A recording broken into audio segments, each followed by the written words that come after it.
កៃក្នុងរឿងមានព្រមតែបីអាត្មាលំព្រោះតណ្ហាអ្នកណាក៏ស្អប់គូខ្ពើ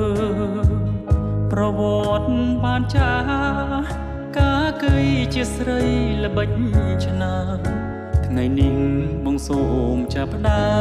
មបរិយាយពីរឿងអូនវិញ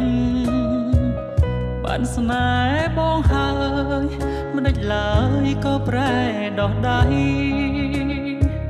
ស្នេហ៍មួយរាត្រី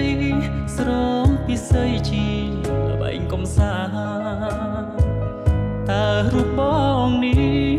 បងជាប្រុងស្នេហ៍ទីប៉ុនមកចម្លើយដែលស្រស់ភូមិផា